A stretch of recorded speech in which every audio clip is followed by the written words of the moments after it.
Hey guys, good evening. Okay, we're going to start in about 5 minutes. Okay, so before we start, I believe there are still people adding to the Zoom now. So we'll just wait for another 5 more minutes and we shall start our classes. Okay, so before I start, as usual, try to open your videos, okay, because my colleague need to take attendance so that a certificate of participation will be issued to you in the next 10 to 15 days. All right, so please try to open your videos. I know some of you are working. So tonight, it's a Monday night. It's actually a public holiday in our country. It's Visa Day. Visa Day is a day for the Buddhists. So actually it's a public holiday today. So Wally is on break. So my job is to replace him for tonight. Okay. So as usual, tonight's training is based on our opinion. Okay. If you like it, if you don't like it, please don't go to our Facebook account and put hate comments. All right, don't be oversensitive. Okay, so yeah, I think we can start in a minute's time. So again, please smile. I think you guys look very sad today. All right, it's a Monday evening. Come on, smile. Mr. Lorenzo, smile, man. What the hell? All right, good. So we're gonna start. So I believe last Saturday, Mr. Wally did a training, right, about developing, create business plans. Okay, so tonight is more towards like part two of the part one that we had last Saturday. All right, so today is called developing an effective business plan. All right, so before we start, let me rephrase again. Let me re-summary what you have learned last Saturday for those people that couldn't make it last Saturday. So let me give a basic summary again so that you understand. So as usual, if you attend my training, I don't usually give PowerPoint slides during the training. I will only give after the training, okay? Because I feel that during the training, it's important for people to listen well and be interactive. You understand? So yes, today's training is basically how to develop a better business plan. Okay, so now when it comes to something like that, okay, it's very, very hard to gauge what kind of people you're going to talk to. Do you understand? Like some of you are from different countries. Some of you are dealing with different work. Some of you are dealing with different people, different jobs, different ideas, different plans, different this, different that. So it's very, very difficult to come out with a plan that suits all the market. Okay, so usually what I would do is that I will first explain to you what are the 3 key components of the types of business plan you need to do. Okay, the first type is called investments. Investments means you are looking for investors. Okay, looking for investors. Sorry, investors. So there are some people here looking for investors. Okay, that's the first one. The second one is learning the skill so that one day you can write for a company, work for people.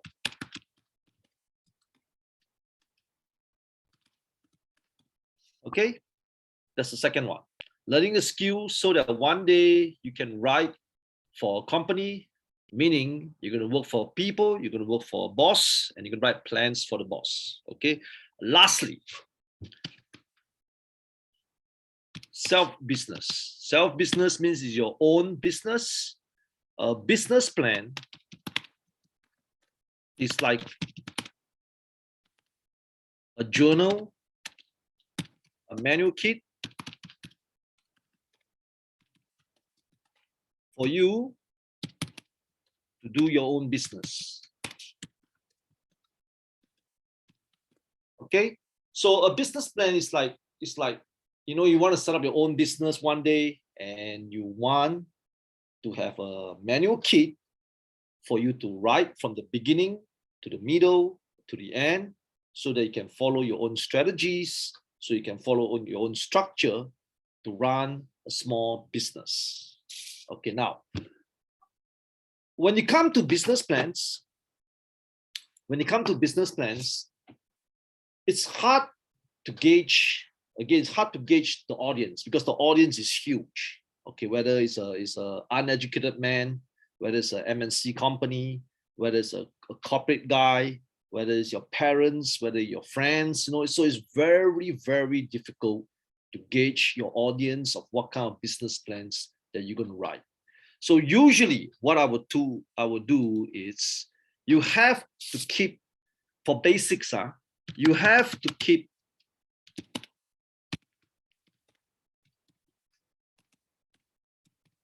your business plan simple.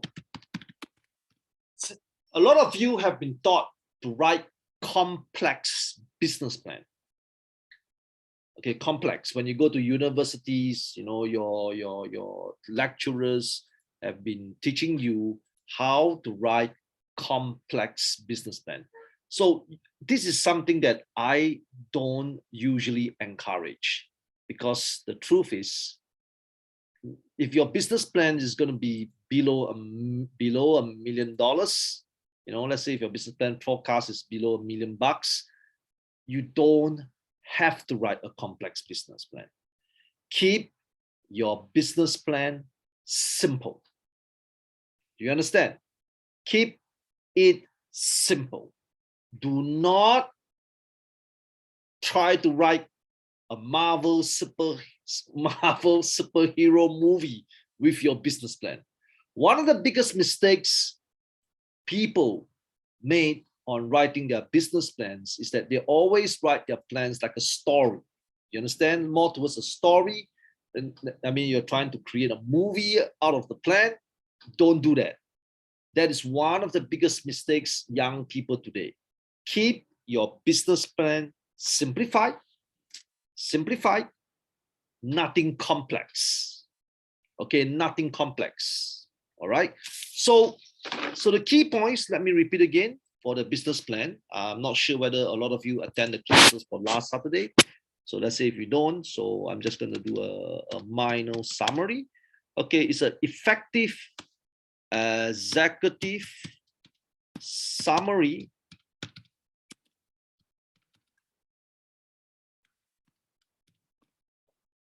first. Effective executive summary. So what is that? That is basically your business introduction. Do you understand? Your business introduction, we compromise of your company description,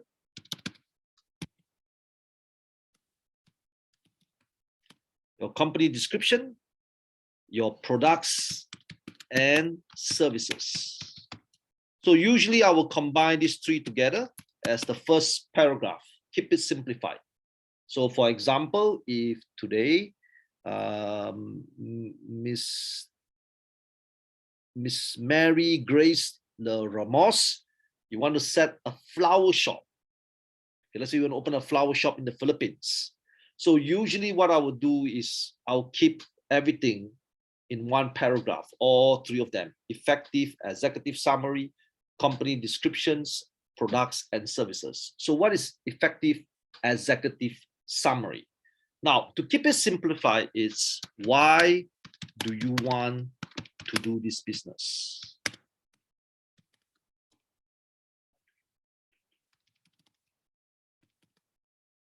Why do you want to do this business? Remember, when somebody wants to invest in you and your business, The key is you, not your business. Do you understand? Because most business are very similar. So employers or banks or companies that want to invest, they look at the leader. So you must explain to the world, why do you want to do this business? So that's the first passage. The second passage is the company description, which is basically your mission, your core values, your mission, core values,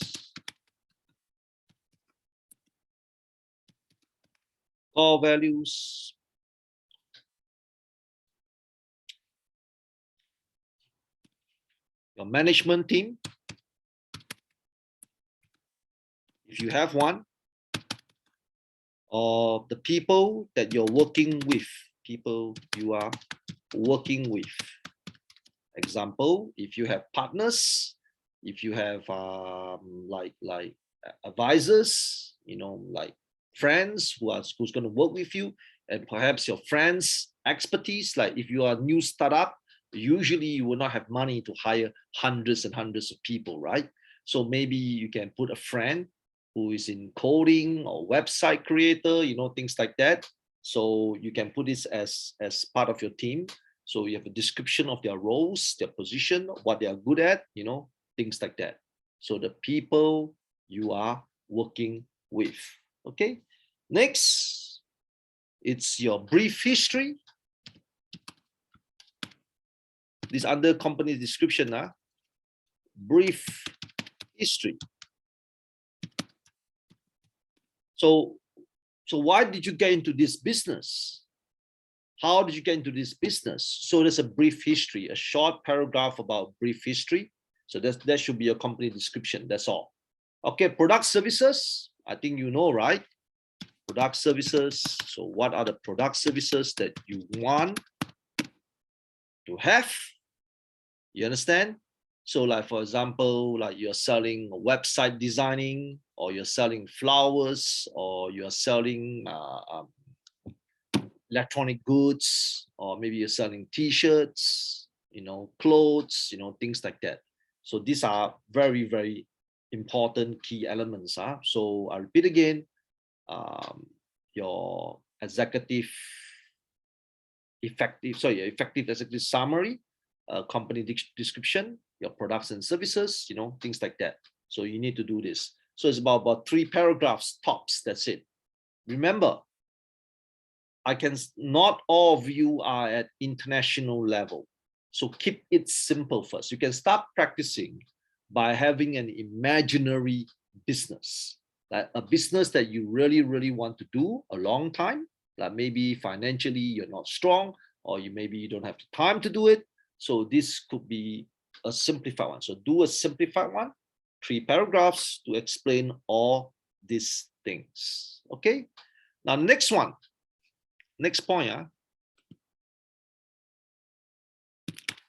it's market analysis. Okay, what does this mean? This is currently your same competitors, the people that are doing the same business with you. So you have to know. You see, like if you want investors to invest in you, I'm going to share you one story. I remember 4 years ago, I went to Uzbekistan, Tashkent. So I had a lecture in one of the universities there. So after the university, there was this young man, very smart looking young man, approached me. He wants me to invest in his business. You understand now? He asked me, is there any possibility for me to invest in his business? He's a very young guy, around 19 years old. All right. So when I asked him, who are your competitors? He doesn't know. When I ask him, what makes you think that I will invest in you if you have no idea what your competition are?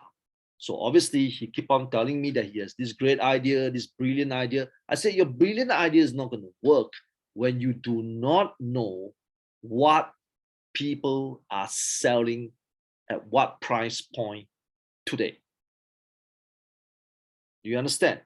Now, because a lot of you do not come from countries like America or Australia, Korea, or Japan, we call it developed nation, you don't have to think very complex about this. All you need to do is just give at least 5 competitors details.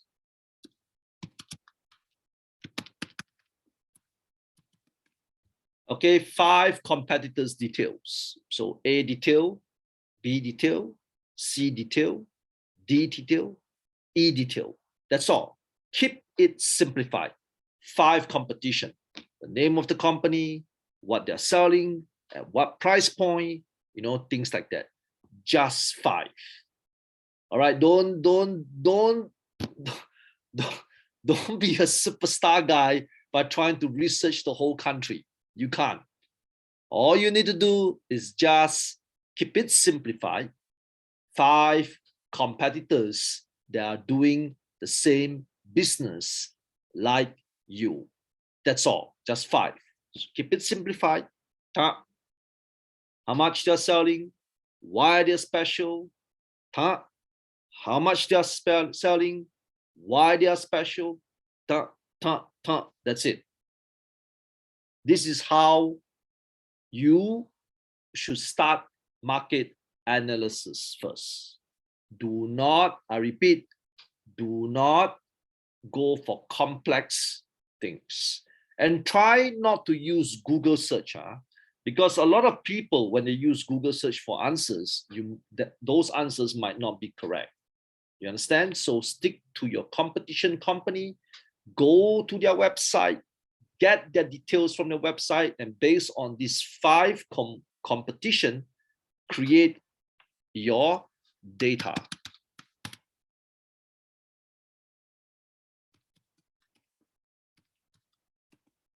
I'll do a quick summary for what you have learned last Saturday.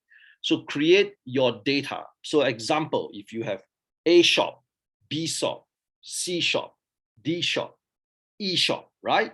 5 shops, how much they're selling, what's the name, why are they so special, you know, blah, blah, blah, blah, blah, blah, blah, blah.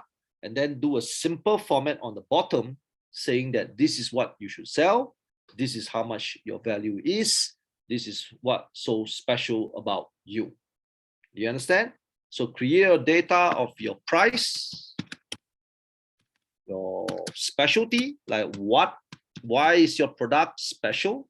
You know, I mean, it doesn't have to be really, really brilliant idea. A lot of people are trying to be too creative when it comes to business plan. You don't have to do that. You understand? Just it could be like, maybe if you're selling Indonesian food, why is your food so special? It's because it's made from my mom. Made by my mom. If you're Indonesian, my mom is one of the best cooks in Indonesia. You know, something like that. Do not make it difficult. Do you understand? Do not make it so complex. Price, specialty. That's it. That is market analysis. All right. Next one is strategy and implementation. I always try to teach people simplified, because one of the reasons why a lot of people cannot do things well is because they always think things complex. Strategy and implementation is all about marketing and sales and deadlines. What do I mean by this? What do I mean by this? So what are the marketing strategies you have? Remember this, 99% of all the bosses in the world do not really care about what your ideas are. They only care about what sales strategies you're going to use. I repeat again, it's all about sales. Okay, I've seen a lot of people trying to create their own business, and then in the end, their business, went out. It's because they don't have enough sales. And especially now with COVID-19 and with the Ukraine war going on now, Sri Lanka is going to bankrupt, Pakistan just lost their president, a lot of problems today. So a lot of things is just based on sales. So come up with a storyline about what are the marketing ideas you have. So it's about marketing ideas.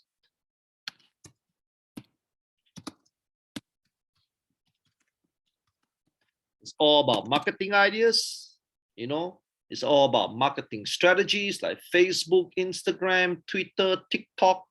You understand, like what you're going to do on TikTok. So just do a simple explanation of what you want to do and create deadlines on it. Deadlines means when you're going to start and when you're going to end. So what you're going to do on a monthly basis. Okay, what you're going to do on a monthly basis. Like March, you're going to do what? February, you're going to do what? January, you're going to do what? Saturday, you're going to do what? Something like that. Keep it simplified. Okay, keep it simplified again. Marketing ideas and deadlines. Next, financial plans. I call it projections. You call it project, it's easier. Projections. Okay, projections means expenses, forecast, sales means revenue,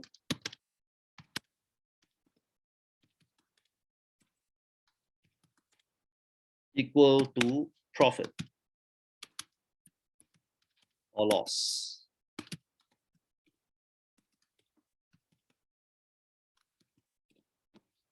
Okay, expenses, forecast sales, revenue equals to profit or loss. Expenses means how much you're going to spend.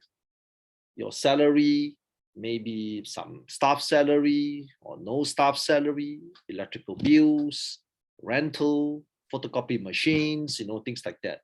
So expenses. And on a monthly basis, for the next, usually what I would do is next 24 months. All right, next 24 months. Okay, I repeat, expenses, forecast sales equals to revenue. Revenue, what is revenue? Revenue means cash in, not profit, cash in. Okay, whatever you sell, whether it's 50 cents, $1.50, $2, $15, $20, $40, cash in. And then next we calculate, we go to the profit for the next 24 months.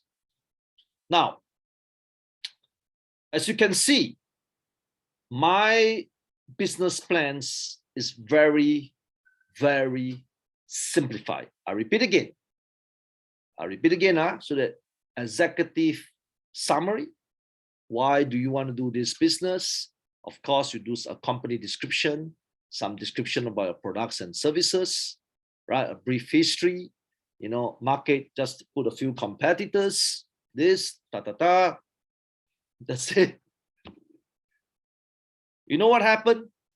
I'm going to share you a real story now. 3 weeks ago, I have a staff called Shankar, who is a Malaysian Indian. All right. And he's not into business planning. All right. He's actually he's actually in charge of one of our hostels. So because of a hostel, we did not renew the contract of our hostel. So we let the hostel go back to the original landlord, and I get him to draft this plan. Very, very basic plan using the same structure that I'm talking about. See the formula, right? It sounds so easy. I'll be honest with you, it is that easy. And guess what? We secured an $80,000 investment on a kitchen support center. A kitchen support center means we are training people to come to Singapore to be kitchen helper so that they can support all the restaurants in our country. There. And lastly, and perhaps the most important thing, put pictures. You have to put pictures. Okay, pictures of people, pictures of this, pictures of that, to so-called categorize your business plan. So I like to keep my business plan simple. I repeat again. As long as anyone is seeking for investments below $1 million, this is the best plan to write because it's simple, it comes straight to the point, there's no bullshit. Hey, a lot of bosses in the world don't like to listen to bullshit. I'm telling you, really they don't. Sometimes when people talk a lot, all these bosses, they are not listening. Really, they are just being friendly and politically friendly. That's all. They don't like to listen to bullshit. So stop making your business plan complex. All right? Keep it simple. The marketing part is the key. I repeat again. The sales and marketing part is the key. Do you understand? The sales and marketing part is the key because all bosses don't care about your bullshit. They only care on how are you going to sell your product in your country, locally, or overseas. Do you understand? Put a thumbs up if you understand me. All right, put a thumbs up if you understand. Remember, one of the biggest problems for people today is that they always try, like some of you always try to prove your intelligence to people. A lot of people like to make this mistake, trying to be clever in front of people that want to invest in your business. They don't buy this shit anymore. Do you understand? They do not buy all this shit anymore. So don't put that. Don't try to be clever in your business plan. Keep it simple. Keep it simple. Keep it real. I always tell people, keep it real. If the investments are low, you're not asking for $1 million, $2 million, $5 million, $10 million, $15 million. Keep your plan simple. Do you understand? Hey, listen, everybody, keep it simple. I know your university taught you to make your plan complex, right? Right? Stop that. That is for $20 million investment. I'm sorry to tell you that maybe 90% of you will not see 20 million in your life. Do you understand? And that's also one of the reasons why many young students, when they write all these creative, silly business plans that nobody reads and nobody cares. Do you understand? So I repeat again, this plan is very good if you want to secure a low, I'm not saying it's a low, to your country it's a lot of money, but to our country it's not really a lot of money. So a low investments like below $1 million. Do you understand? The plan has to be honest, no bullshit. Do you understand? Okay, are we clear so far? Okay, now I'm going to give you some bonus point. How to present a business to someone. Okay, this is a bonus session to someone. Now, again, the key of a business is not your idea yet, because your ideal is raw, it's new. Maybe it has been proven, maybe it has not been proven. And I repeat, 90% of you are not me. So don't try to be like me. Do you understand? I repeat, a lot of young people today, young people are always trying to impress their bullshit to people. And believe me, if your bullshit works, you will not be here today. I'm sorry, I sound a bit mean, but I sound Mr. Mukuka. I sound a bit mean, but it's real. If your bullshit works, you will not be here today. Okay? When you try to present to people like me, the key thing is your sincerity. You have to present your sincerity. You have to present honesty. Honesty is the key. You understand? Once you are able to do that, then they will read your plan. Don't think that people will read your plan first. They don't. You know how many people write business plans to multinational corporations in a month? Millions. Do you understand? Millions. Okay, let me explain to you. People write millions of plans to VCs around the world, to businessmen around the world, to leaders around the world, millions. I'm not sure whether has any one of you write to anyone before, right? So if you have, most likely nobody is replying your email. Do you understand? Do not push your plan first. Sell yourself first. You have to be a good business presenter in order for people to read your plan.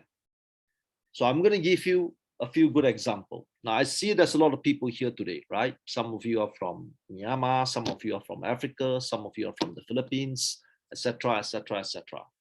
Now, all of us here are so-called common people. You know common people? Common people means we are average people, we are average citizens of your countries. You understand? I'm going to teach you a tip now. If you're going to present your plan on an average way, nobody is going to read your plan. Nobody. Okay? When someone wants to invest in your business, the first thing is they look at you first. You as a person. The way you speak, the way you think, the way you react, not your CV, not your CV, not your resume. Resume can be fake. Okay, as you know, 80% of you do exaggerate your resume. Right? You know, right? You know, right? Right? 80% of you do exaggerate your resume. 99% of the bosses in the world, they know that. Okay, they all know. All right, they all know that most of you exaggerate your resume. So the key thing is you have to sell sincerity, honesty. The way you speak has to be truthful. You must feel it. They must feel you. Only when they see you as a person, then they will read the plan. Do you understand? It's not, when you want people to invest your business, I'm going to tell you, it is not as easy as you think. I know a lot of you thought perhaps watch a lot of Hollywood movies. You know, the Hollywood movies look so simple. The Korean drama series make it look so simple. It's not. Okay, 90% of the so-called key people in the world reject 90% of the plans in the world. It's really up to 90%. I'm not going to lie to you. Okay, I'm not going to lie to you. It's actually up to 90%. So the key way to secure business is you. It's you, really you. Stop thinking that your plan, especially if you are preparing for a small business, like most of you are most likely want to open a small business. The key is you. You have to sell you. Now, of course, some of you are not the best speakers in the world. Some of you maybe look a bit funny as well. Okay, some of you perhaps cannot speak properly, you know, things like that. Now, I always believe when you know that you are not confident in the way you speak, the first thing you need to do is to apologize first. But apologize in a very confident way. You know, apologize in a very confident way. There's a difference, huh? Apologize all the time is not good. Apologize in a confident way. For example, if your English suck, some of you have terrible English and you're presenting to someone like me, apologize first. Sir, I'm sorry. My English is terrible. Please bear with me, but I hope you find it okay. You see?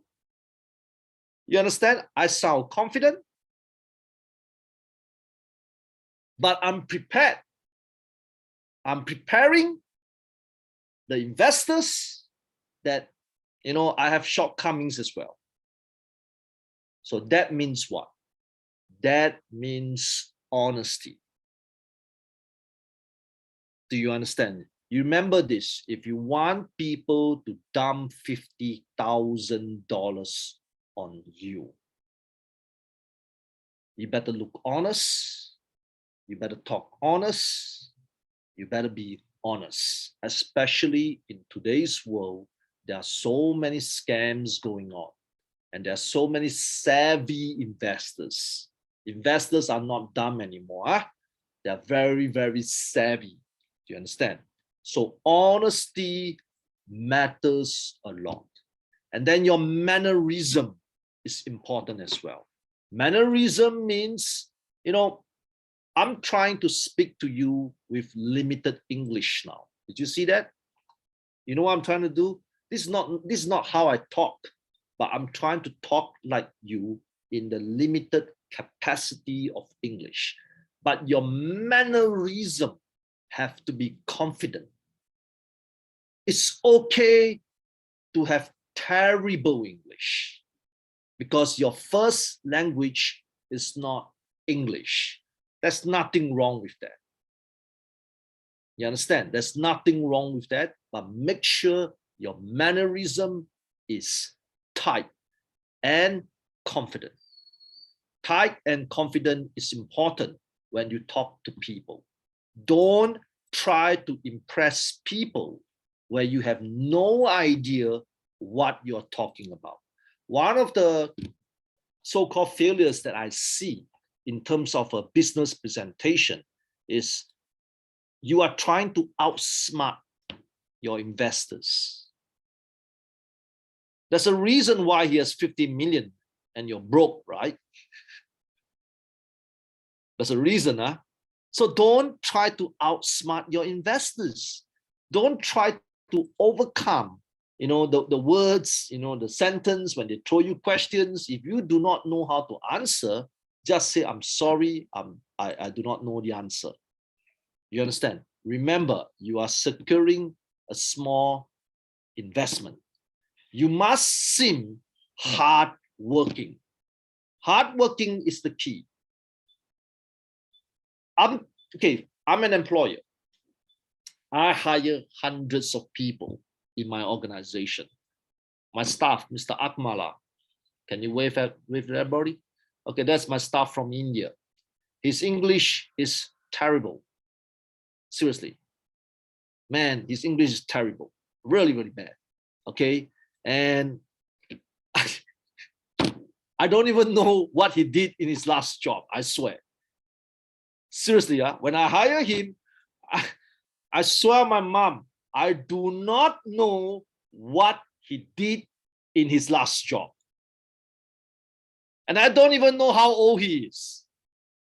I know recently he sent me a picture of his wife telling me that he's going to get married.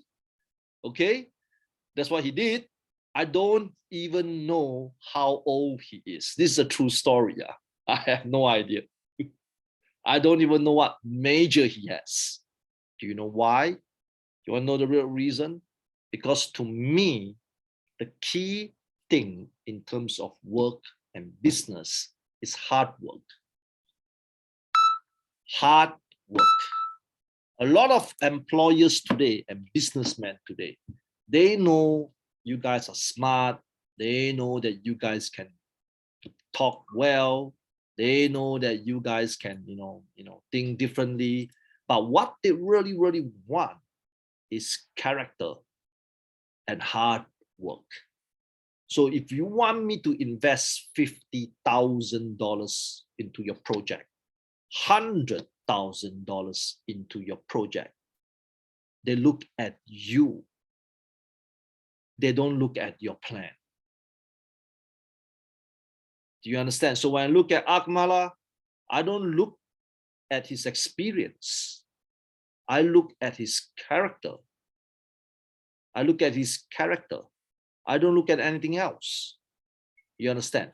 So this is the key part in terms of presentation according to your level. Because again, I'm not sure that most of you can speak very well.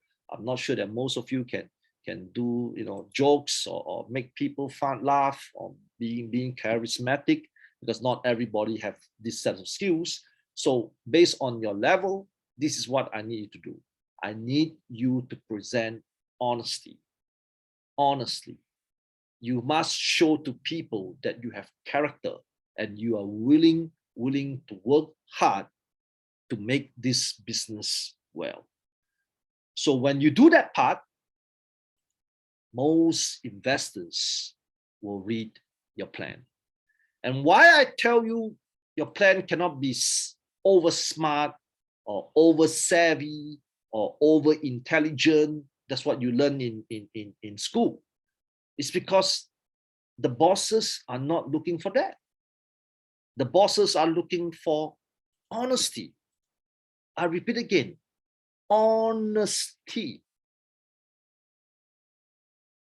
Okay? And it's true, I got one of my colleagues, his name is Shankar, he's from Malaysia, he's an Indian. He never do business plans before. I teach him a very simplified way like this, and we managed to secure an $80,000 project recently. This is a true story. Do you understand? Keep it simple. Keep it simple.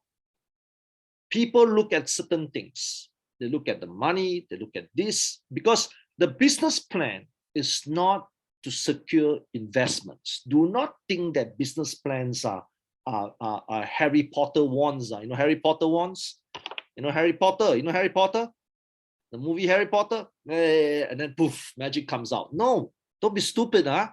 Business, you're not Harry Potter. Don't go and do all this magical bullshit.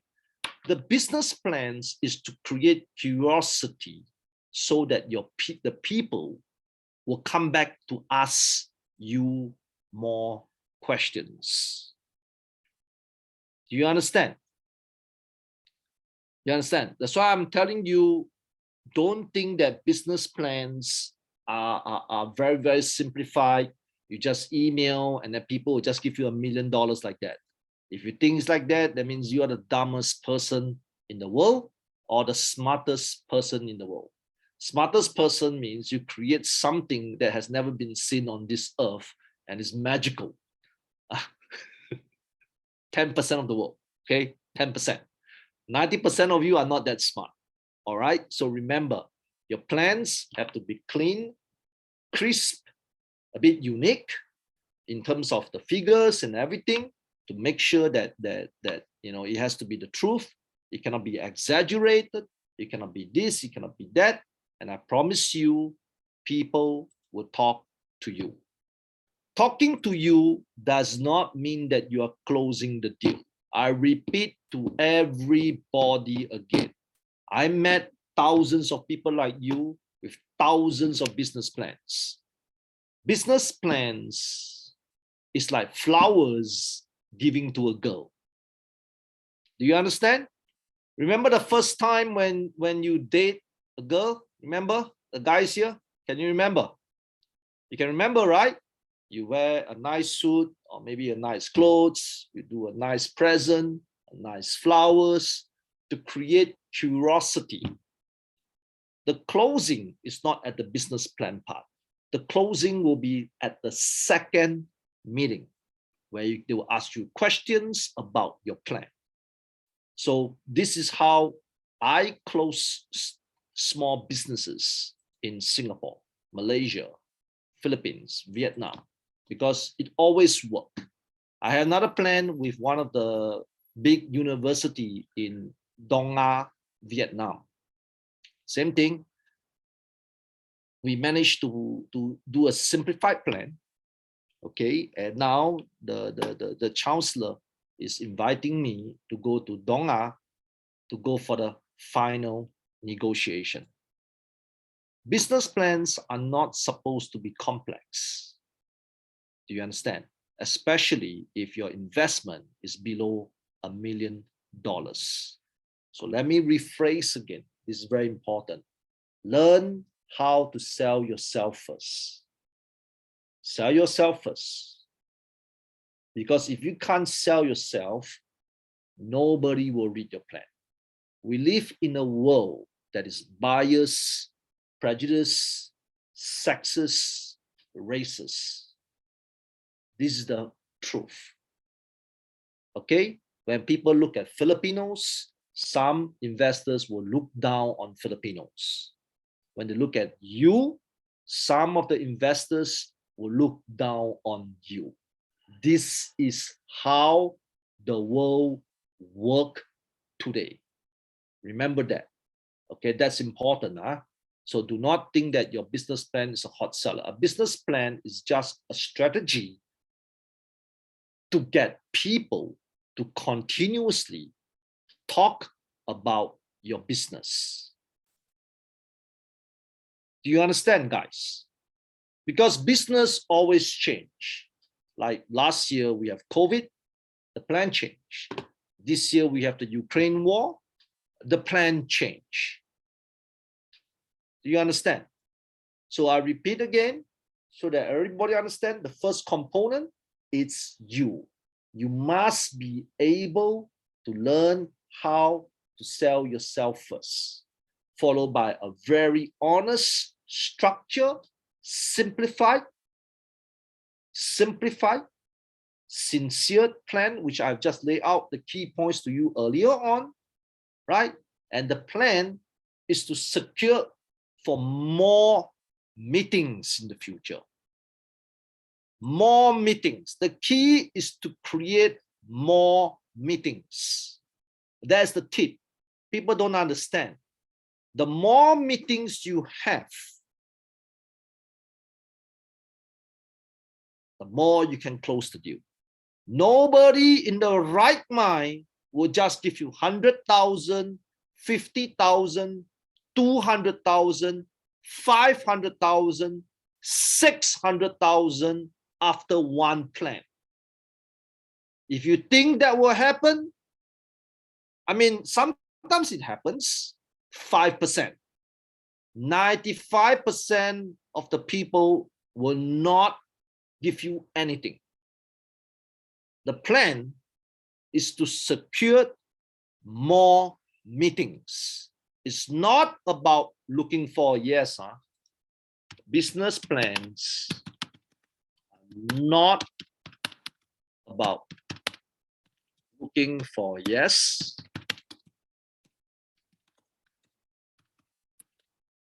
It's about working towards a yes. You see the difference? You see the difference? Everybody, do you know the difference? It's not about looking for yes. Looking for yes means, oh, I set my plan, you must invest to me 50,000, 100,000, 400,000, 200,000. If you think like that, you are stupid. I'm sorry. Okay, I'm sorry if I offend you. You are stupid if you think like that. The key to a business plan is to work towards a yes. You want to secure more meetings to talk. Because businessmen sometimes will look at your plan, they will say that, why do you need to invest in this thing? Why do you need to do this? Why do you do that? The more questions they ask you means they are more interested in your business. Business negotiation has to be patient. A lot of you are very, very impatient. You want fast result immediately. You want people to invest 20,000, 50,000, right, Lydia? You look like the face like that. Or you must invest in my plan. If you don't invest, means you hate me. Don't be stupid. For God's sakes, you understand? Please don't be crazy. A lot of young people are really, really, really crazy. Business plans is about create more questions. The more questions they ask you, the more interested they are into you. You see, my level and your level is different. You got to always remember this. That's why one thing I hate about university lecturers. University lecturers teach stupid things. I'm sorry. They do. The way they teach is teach something that's not practical. You understand? Oh, your plan must be and people just give you $5 million like that. What the fuck? If everybody's going to give me $5 million just like that, I don't need you. You don't need me. Everybody will be super rich today. All right? That's stupid. It doesn't work that way. That's Disneyland. Yeah, maybe you watch a Hollywood movie, or if you're in a Disneyland movie with Mickey Mouse and Donald Duck and Goofy, it will work. All right? Unfortunately, we are not in Disneyland. So business plans, I repeat, the business plan is like a, how to put it this way? It's like a con job. I'll be honest with you. It's like a con job. Really, it is. Most people cannot follow the plan. So the key is to secure more questions. Make people interested in your business. It would take at least 5 meetings. 5. All right, guys? 5. Your level is 5. Please do not think it's 1. Please do not think it's 2. If you want to get people invest in your business, and if you think that 1 meeting will settle everything, man, you are dumb. You're really dumb. Prepare for 5 meetings. My level is different. My level, perhaps 2, is because I have a track record. People see my companies. I have hundreds of staff. They come to visit my office and everything. So there's a track record. So when you have a track record, it's 2. When you have no track record, it's 5. So if you cannot get the investors interested to come for 5 meetings, means they don't care. Do you understand? Means they do not care. So how to get your investors interested in 5 meetings? Like tomorrow, it's a true story. Tomorrow, 2 p.m. I have another business meeting with one of the oldest brand in pastries, in Singapore. It's called, the company name is called Four Seasons Durian. It's a very vintage brand. Since 1970s, they were up. It's an old family brand. So they made a lot of money. So I went with them 3 meetings. And tomorrow is the 4th meeting. Total investments they're going to put in a pastry program is about $120,000. So it took me 4 meetings. All right. So I know a lot of you are very young, especially the young African men, a lot of young African men, sometimes you overthink shit, you think that your plan is the best plan in the universe and you expect to close deal within 1 hour. That's not how it works in the real world. Right, Mr. Mukuka, that's a nice name, Mr. Mukuka. Yeah, you look at the kind of guy that have crazy imagination, right? You're a stud, and then you expect that your plan, within a day you can close a big deal, right? You have the face, Stop it. Stop being so bloody crazy. Do you understand?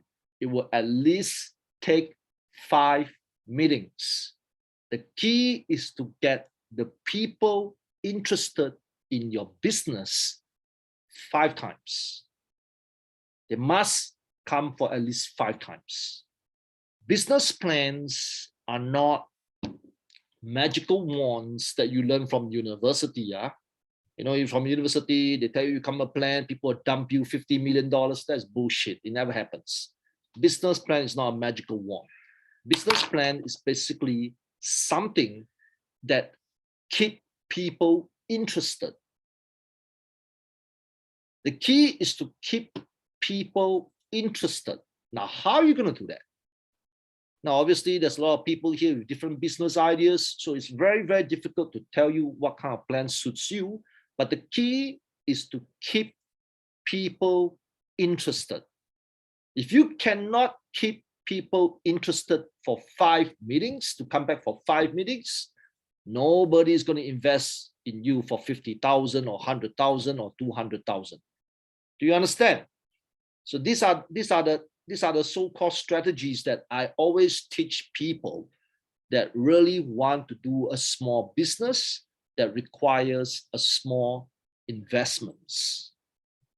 Okay, so this is how usually and so far some made it, some do made it, So that's the ideology of developing an effective businessman, not more towards the materials. The materials is very simplified. The key is actually how you sell your business plans to a potential investors. Now, it's just like looking for a job. Let me give you an example. Now, a lot of you want a good job, right? Put a thumbs up if you want a good job. Come on. Put a thumbs up. Come on, be honest. Put a thumbs up. Let's cooperate now. Who wants a good job? Everybody here wants a good job, right? Now, who wants a good salary? $10,000 a month. Put a thumbs up. Come on, put a thumbs up. Or I mean, you're too rich to put a thumbs up now. Who wants a $10,000 paycheck? Put up. There you go. So isn't that the same as me investing you in a business plan? So your business plan is your resume, right? True? It's your business plan is your resume. You want me to invest in you a monthly paycheck, right? So a lot of you, what you do, you make your resume complex when you apply for a simple job. You make it really, really complex. And a lot of bosses today, they receive a lot of resumes and nobody's calling you back. It's the same. So same thing. What happened if the boss call you back? Because you made your resume interesting. Your resume has to be interesting, just like your business plan. It has to be interesting. The old ways do not work anymore. Do you understand, guys? Like, for example, if Mr. Felix Yao has 1,500 years of engineering experience, 1,500 years, I'm going to tell him 1 billion people are engineers today. You see? So all these things doesn't really work. The key is you have to find a way to make your resume interesting. Interesting. Only when it's interesting, people will come back for more. Don't look for a yes, work towards a yes. Now you understand? Put a thumbs up if you understand me. Right. Now, I cannot tell you that what kind of business is suitable for what kind of business plans. Okay, I can't tell you that, because business plans is actually very, I mean, there's not really much to learn on business plans anymore because it's too common now. You put Google search, there's a lot of samples of business plans coming out. You understand? So it's very, very difficult to create a great business plan. Usually, unless it's a great product or great service. If you don't have a great product or great service, the key thing is to make your business plans look very real. Just like I mentioned earlier on, simplify it and make sure you do not spend so much money on your financial report. You understand? That's what bosses want to see. Bosses want to see, are you willing to sacrifice? So example, imagine if Mr. Tashi Jiao Po, okay, Mr. Tashi, he put on his business plan, he wants to earn $3,000 a month. It's not going to work. The employers will not invest in you so that you can make $3,000 a month. You understand? So one of the key features is when business people like us, when they look at you, is that, are you willing to sacrifice with us as well? Because I'm the one that's going to invest in you. So are you going to sacrifice your pay for the first 6 months to sacrifice with me? Understand? So if you want to start a small business, my suggestion is the first 6 months, don't put any salary of your own. Okay? You know why? You want to know why? 3 reasons. Number 1, because if you are going to sacrifice yourself, means the boss will trust you because he's sacrificing his money to you. So that's number 1. Number 2, why are you willing to sacrifice the first 6 months of your income? Because you are so confident in this project that will make money. And that's why the boss is willing to trust you for that. Lastly, if you are not going to sacrifice the first 6 months of income for people to invest in your business, that means you don't think your business is going to work. So if your business is not going to work, why are you asking me for money to invest in this business? Get it? This is how business people really, really think today. Do you understand? This is really, really how businessmen think today now, especially, you know, there's a lot of scams going on. This is really how they think today. You get my point? Good, clear? Put a thumbs up if you understand me. Okay, good. All right, if you don't, please ask for the slides from Mr. Akmala on Thursday. Mr. Akmala will send you the slides on Thursday.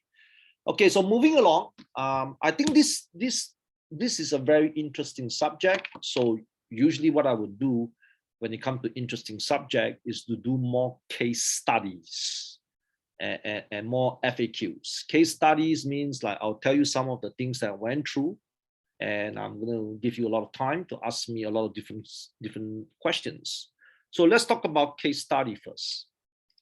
Now, In my years of running business, and I do a lot of businesses, small business. I mean, usually it's all maybe about $100,000 to $200,000 worth of business. I realized something when it comes to business investments over the last few years. The key is not your idea. It's very, very hard to come out with a great idea. Please do not think that your idea is the best idea that exists on this earth.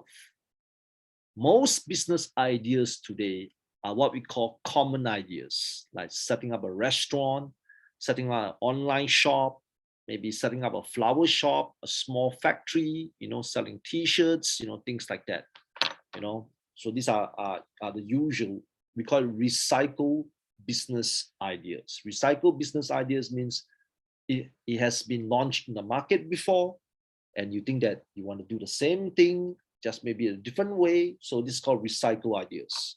So when it comes to recycle ideas, the key is still you. Employers are looking towards you. For example, I know a lot of young women today, especially a young woman, they want to have a cafe business, right?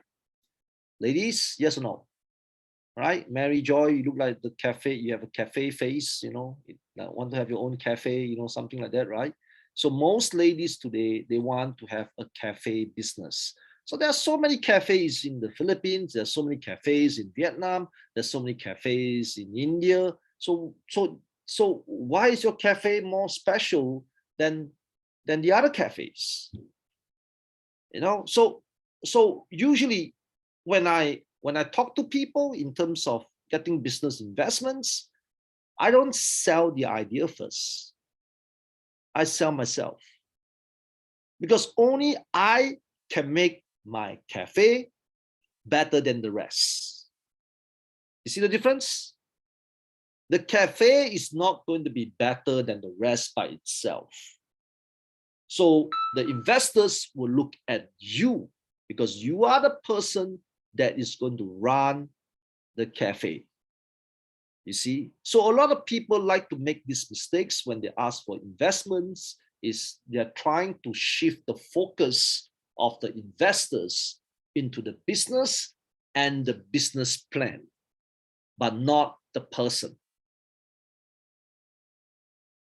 You understand? Hey, I know a lot of you are very young. You can Google a lot of business plans from Google, right? It's very easy now. Now you understand what I'm saying? So most people today, they shift the focus on the plan and the business rather than the individual person. So all my life, for the last 20 years, whatever business that I'm doing, this is a true story. For my own business, for other people it's different. For my own business, I have never written a business plan in my life. For my own investors, never. Why? Because they look at two things. They look at my track record, that's number one, and they look at me. But that's at my level. So at your level, obviously you can't do that. All right, so you need to come out with a general business plan that is easy to read, easy to digest. Keep it simple. And the rest is all you. Remember, the key is to make them come back for 5 meetings. 5. Because the more interested they are, the more they will come back. So it's not going to be easy. I'm telling you, it's not going to be easy. Please do not think that it's going to be easy. It's not going to be easy. So it takes up a lot of things in terms of the way you present it, the way you speak, the way people feel about you. Feel about you, not feel about your plan. There's a difference.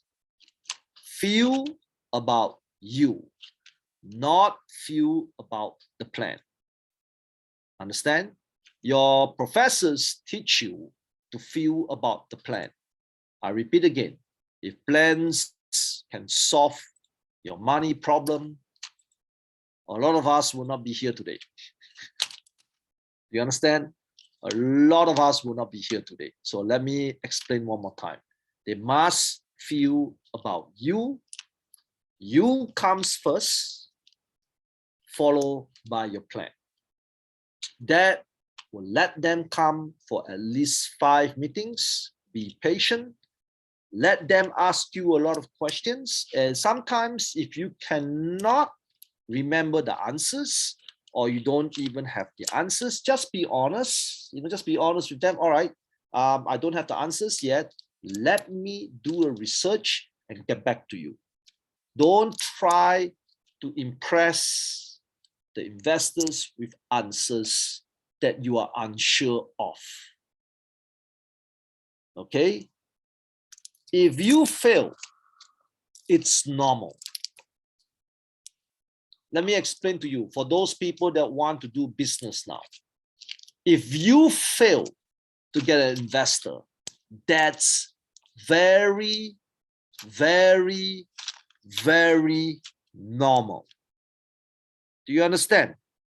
So do not think that, oh, like a lot of you guys are very naive. You thought that, just because you have a business idea, everybody got to entertain you, everybody got to talk to you. That's not how the world works. You must at least find 50 people to get your first investment. 50. Focus on the law of averages. When you find 50 different types of investors, like 1, 2, 3, not 50 together, step by step. The first one down, second one comes up, third one, the fourth one, the fifth one. If you want normal people to invest in you, you will at least need to throw your plans out 50 times. Look at each other now, everybody. I want everybody to look at each other now. Look at the screens of everybody now.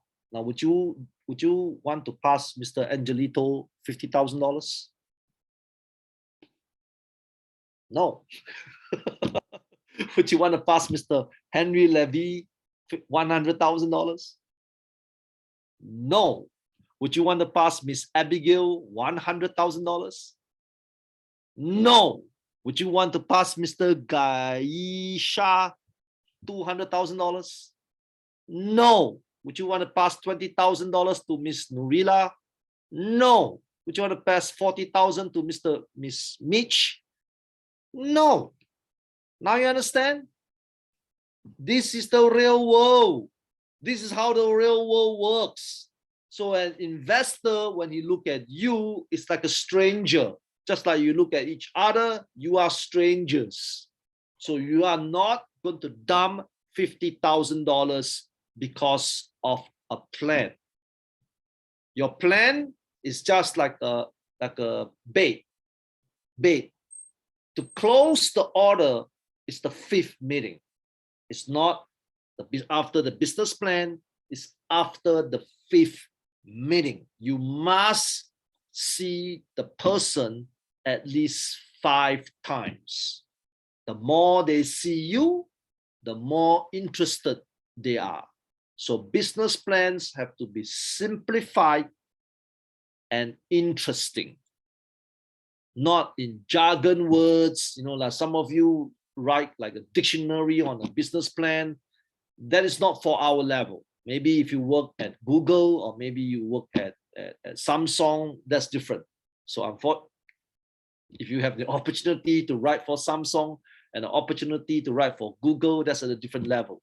But for simple business, it has to be simplified, clear, precise, and the rest is on you. Only you can make the plan special during your presentation. Present with passion. Passion. Even if your English is terrible, it's okay. You must present with passion. Passion means confidence. Passion means you are committed. Passion means you are willing to work hard. Passion means that this is something that you really, really want to do. Therefore, you will protect your investors' money. Are we clear now, guys? Put a thumbs up if you understand. All right, good. So I know today might be a bit boring because the first part has been taught last Saturday. So we keep it simple now. So what's going to happen now, as usual, is I want everybody to ask me a lot of questions, okay, about what are the problems that you are having today, whether it's a work problem, whether it's a mental health problem, whether it's an opportunity problem, or whether it's a business problem, politics problem, you know. So not politics, not politics. I cannot understand politics. So please type, please type your question on the chat box, your questions on the chat box. The chat box, because there are 200 of you, I cannot unmute everybody. So please type your question in the chat box and I'll try my best to answer your question. Go ahead, please.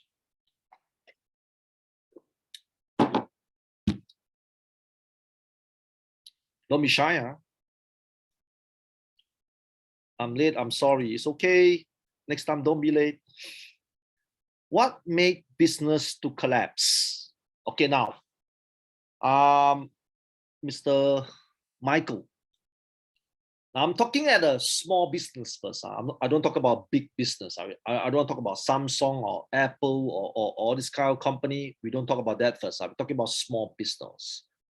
Small business will collapse because of 3 reasons. Number 1, you are fucking lazy. Okay? Do you understand, guys? Don't be lazy. All right? This is important. This is the number 1 killer of any business in the world. Laziness. Remember this. A business is like your children. You cannot be lazy feeding your children. Always remember that. So that's number 1, laziness. Number 2, overconfidence. Like some people are super overconfident in their business. Now, I always tell people when you want to do your own business, you must prepare to fail, but work to succeed. You see the difference? Prepare to fail, but work to succeed. Prepare to fail means you are the craziest, most paranoid person in the world. That means, oh, you're worrying about your business failure, so you can over-prepare. So when you're over-prepared, the chances of you failing is lesser. An example is, let's say if you want to play basketball, some of you want to be good basketball players, right? So when it's hard to comprehend whether you are a good basketball player or not. So all you need to do is to continuously practice, over-prepare. You must over-prepare in any business that you want to do in the world today. Because the more you are prepared, the chances of you failing is lesser. Third, never listen to your haters.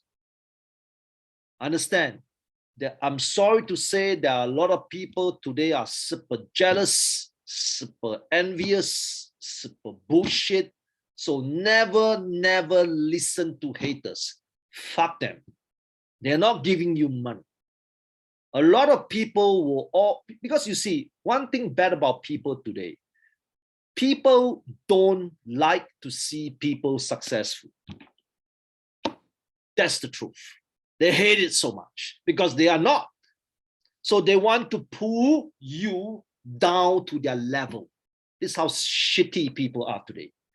You understand? So when they see you successful, they talk shit about you. They will say things about you, telling you that, oh, maybe you're a rich guy, maybe you're born in a rich family, you know, talk crap about you, you see. So fuck them. Ignore them. Don't listen to their bullshit.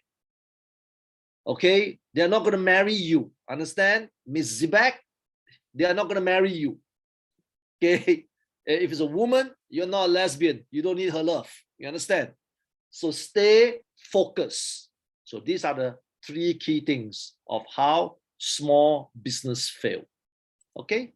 Next question.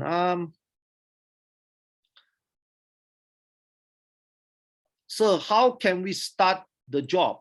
You mean start a business job or what? I'm not sure about the question. Please ask again. How can I communicate to me? You can send me a WhatsApp. I'm not WhatsApp. Instagram message. Okay. How can I start a dormant business? I mean, I'm sorry. There's something wrong with your English. I don't understand what the question is. So please retype again. All right. How to make business grow? Okay. How to make business grow?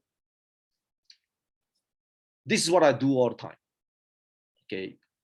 To make a business grow, again, it depends on what level you are at. What level you're at, you should think what. I know some of the business books that you read will teach you a lot of things, but do not use every single item from the business books. If you are a small startup, the key is all about sales. Okay, it's all about sales. Focus on sales first. Without sales, there will be no logistics, there will be no staff hiring, there will be nothing. So the key thing is all about sales. Focus on the sales aspect first. And mentally prepared that shit will happen. This is what I would do. If you want to open a pastry shop, okay, Nila, Chit, Rainy, Miss Rainy, you want to open a pastry shop, selling cakes and pastry in Myanmar. One of the reasons why people cannot grow the business is because they try to think things too complex. Oh, what happened to the baker? Oh, what happened if Myanmar don't like my cakes? Oh, what happened if the box coloring is wrong? What happened, oh, there are too many things that will go wrong. Understand? So don't focus too much on that. Focus on how to get people to come to your shop first. Do you understand? And mentally prepared that shit will happen. Mentally prepared that people will hate your cakes. Mentally prepared that people don't like your packaging. Mentally prepared that people might not even like your service. Okay? So that you will not feel stressed. So when you're mentally prepared, it's easier to make the business grow. So when you angle at sales, money comes first, right? Because with money, you can hire better people to do better customer service. You can hire people from Vietnam to do designing or website work. You can hire people to create boxes, things like that. So the first key element is always about sales. And remember this, if you don't like to do sales, don't ever do business. Understand? If you don't like to do sales, don't ever go to business. 70% of the people that fail in business today is because they don't like to do sales and they hire people to do sales. And usually people fail the bosses when it comes to sales. So don't do that, especially if you're a small business startup. Keep it simple, focus on sales, prepare for many things to go wrong. Remember, I told you, you need to over-prepare. Good afternoon. Can I ask for a template of a successful business plan? Mr. Ismail, Google. There's a lot of successful business plan on the website today. You don't need me for that, all right? How to increase online business? Okay, now, Mr. Vance, look Abala. Now, I'm not sure what kind you're selling, what kind of business you're selling, but let's say if you have a limited budget, limited budget, and maybe limitation in terms of your people. My suggestion is just do lots of marketing. Remember, I told you, sales comes first. So when you do a lot of marketing in social media, you have to prepare for many Facebook accounts, because if you're on a budget and you don't have money to pay Google ads or Facebook ads, create a lot of Facebook accounts that can bring customers to your main Facebook account or your main website. Maybe you need to create 20 Facebook accounts. And then you're going to dump advertisements everywhere. Remember, if you are not a big business, branding shouldn't matter. Stop thinking of branding when you are at a beginner stage. Branding will only come when you are at the middle stage. So the beginning and the middle stage is all about sales. So example, Rainy, are you married? Put a thumbs up. Do you have a boyfriend? Miss Rainy, do you have a boyfriend? Put a thumbs up if you have. Put a thumbs down if you don't have. Rainy, put a thumbs down if you don't have. Put a thumbs up if you have. You don't have a boyfriend, right? So same thing. Imagine I want to sell Rainy to all the guys in the world. Okay, maybe I need to help Rainy to find a boyfriend. So what do I need to do? I don't care about branding, because branding, people will be a bit racist, or maybe he's from Myanmar. I don't like Burmese girls. There are some racist people that don't like Myanmar people. It could be 101 reasons, right? So what I do is basically, I just create a lot of advertisements. I don't care how I'm going to do it, whether it's on WeChat, Instagram, Line, KakaoTalk, Facebook, whatever. My job is try to put 100 advertisements anywhere. Anywhere. As long as I can put, I put. I do not care. Keep it simple. Keep it, I repeat again, some of the reasons why people do not do well at the initial stage of the business, because they think too much. Oh, should I use Google Ads? Oh, according to data analytics, Instagram ads are better. That's all bullshit. Keep it simple. 100 ads a day. 10 Line, 10 WhatsApp, 10 Facebook, 10 WeChat, 10 KakaoTalk, 10 whatever. Just find ways to put your ads out. That's all you need to do. And I promise you, you will have sales. Don't overthink shit. The key is basically finding ways to put advertisements out. Keep it simple. You understand? So Miss Nila, can you imagine if I put 100 ads about you a day? Definitely one guy will fall in love with you. Now you understand? Keep it simple. Numbers game, all right? Don't overthink things. Does the dressing code matters when securing a deal? It depends. Again, like for me, it's different. I don't usually wear suits and ties. I'm different. Again, my level is different. All right, Mr. Mukuka. If you're at my level, it's different. But if you're not at my level, it's better that you try to wear a tie, a suit, to keep it a bit traditional first. Okay, because not some bosses and some investors, when you dress too flashy, F-L-A-S-H-Y, flashy, they don't think that you're serious. Maybe they think that you're childish or playful, things like that. So yeah, if you don't have a track record, my advice is put on the suit and tie. But if your track record is different, maybe you have 15 business in Africa, and then you can dress a bit different, because people will be looking at a track record rather than the way you wear. Understand? Hi, sir. I agree with you. 90% of our resume is legit. So I'm so lapping one of your Indian staff is terrible English. Yeah.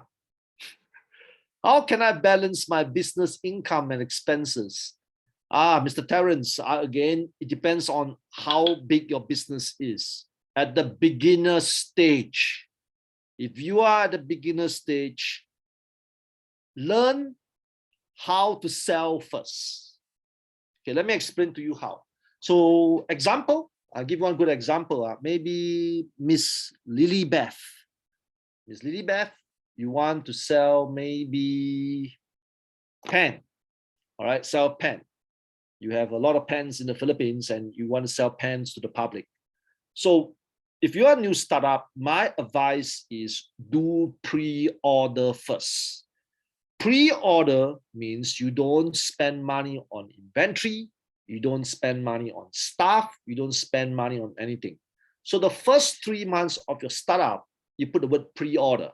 Pre-order is to try to test the way you market your services and how people, so-called how people answer to your services, how they react to your services. So for those people that do not know what pre-order is, pre-order means you have not buy anything yet.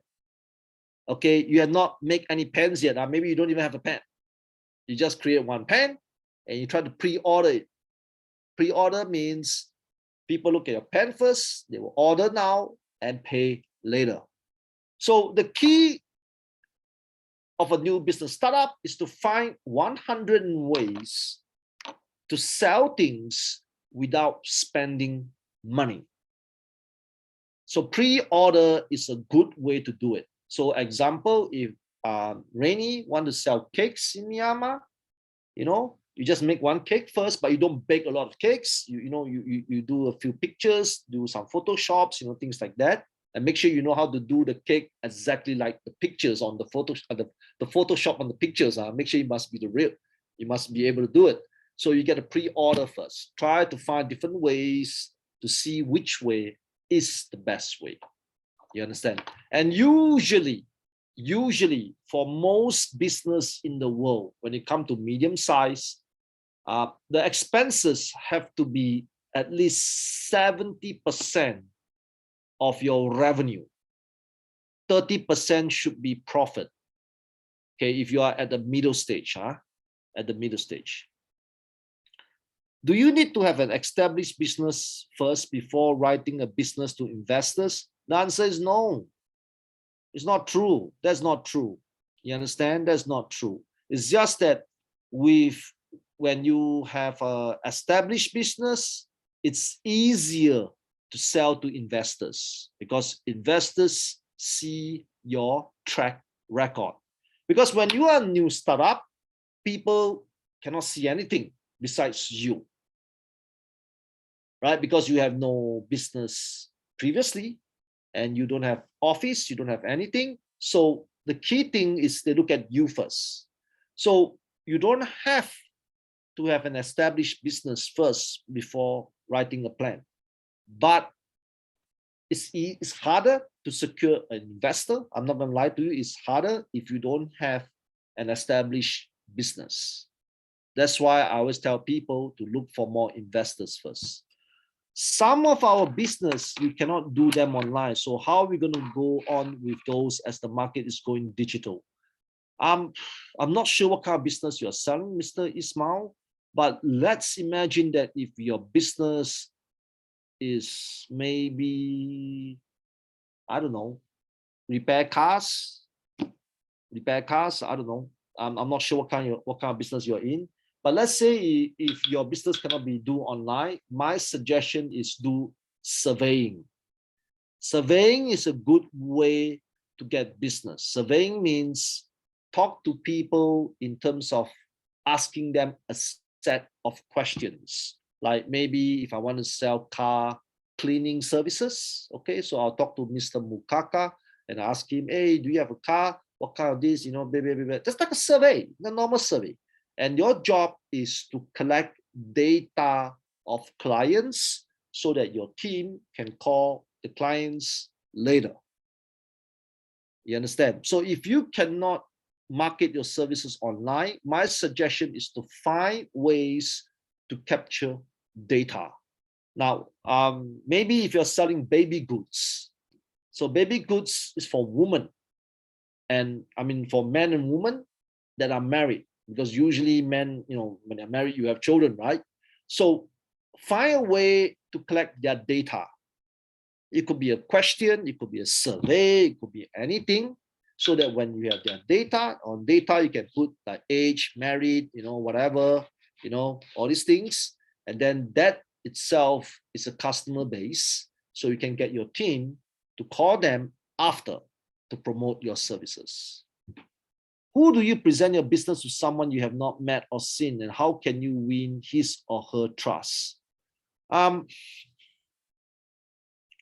Now, my level is a bit different now. My level is a lot of people will come and see me. But if you are at the beginning stage, it's going to be difficult. I'm not going to lie to you. It's not going to be easy. Sorry, it's not going to be easy. So basically anyone that has money. One thing I can tell you about businessmen. One thing I can tell you about businessmen is all businessmen wants to make more money. Okay, remember this, including me. I want to make more money. But the question you should ask is, why should I make more money with you? So if you fail to secure a business with me, most likely is I don't trust you. It's that simple. I don't. And that's the biggest problem you will face, is how are you going to win his trust? I mean, sometimes you don't have to sell the business to him earlier. Maybe you have a few coffee. Be a friend first. Don't try to push your plans all the time when you see people all the time. That's not how it works. You understand? Like some of the younger people, what they will do is once they meet a rich guy, they are trying to push their plans to them. It doesn't work like that. It's just like finding girls to get married, right? You cannot push a girl to get married to you before even going out for several dates or be together for several years. You understand? So it's very, very difficult to do that. So my suggestion is be patient. You have to talk to them more first, maybe as a friend. You understand? As a friend, maybe you go out for dinner or lunch, or maybe work for the person first, offer your services to work for them. Like maybe if you find a rich guy, talk to the rich guy, say, hey man, I'm going to work for you for free. Yeah, because they're not going to hire you, because maybe you don't have the abilities that they want. So they're not going to pay you. You understand? So maybe you can work for them for free first.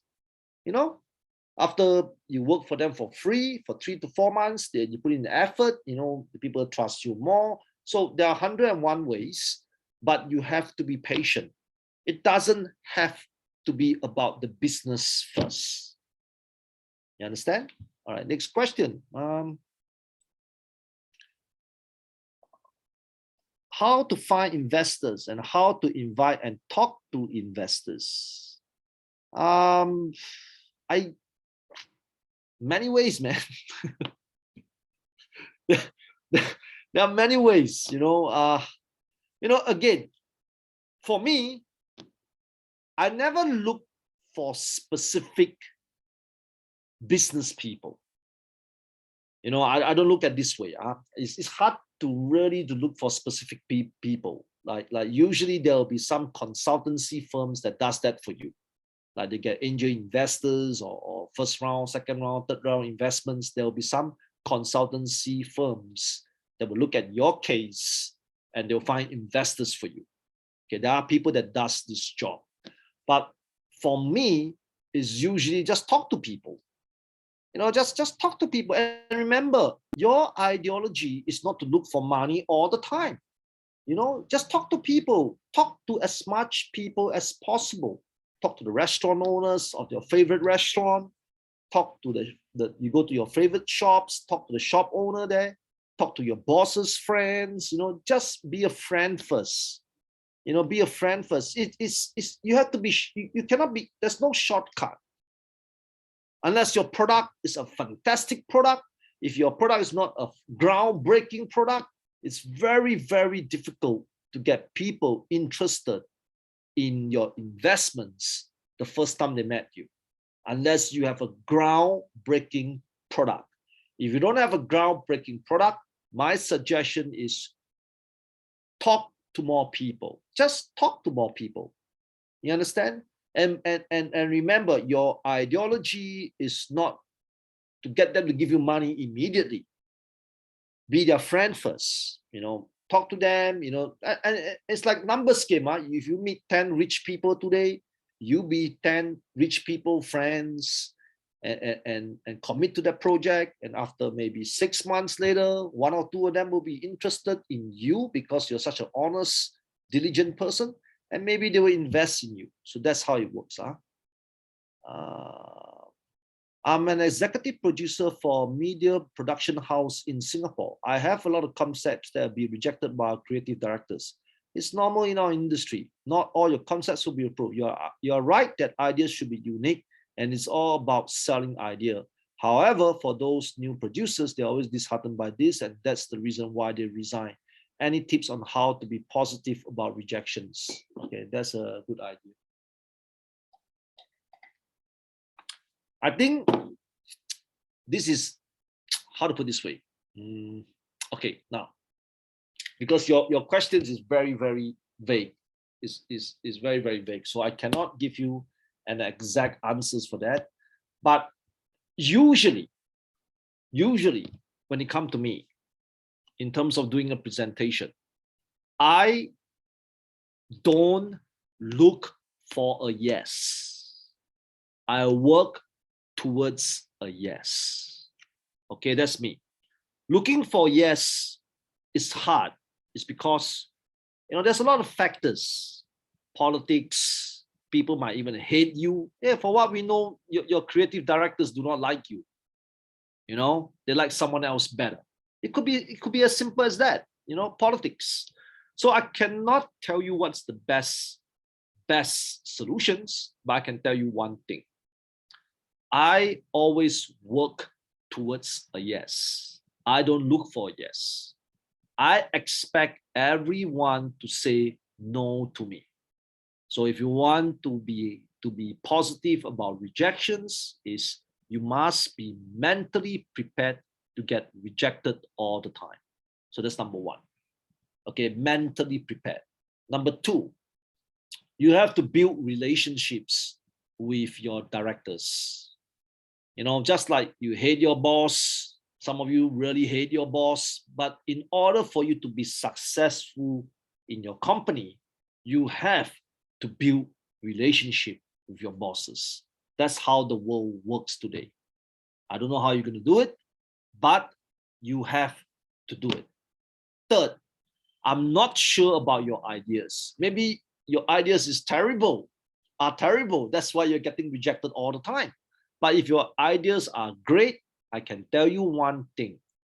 The chances of they rejecting you is because you are a crappy presenter.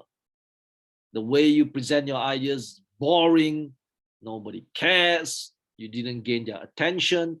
Sometimes it's not about what you sell. Sometimes it's how you sell it. You understand what I'm saying, guys? Sometimes it's not what you sell, sometimes it's how you sell it. So that is my idea. I'm working now as a housekeeper, sir. Can you give me any key points before starting a business? The key point is very simple. Prepare to fail, but plan to make it work. Because all businesses have risks. If you are not a risk taker, do not do business. Okay, people don't understand this. People thought that business is 100% successful. Yeah, of course, if you have the ability to run a business, all your dreams can come true. I get that. But you have to be mentally prepared to fail, but plan not to fail. You see?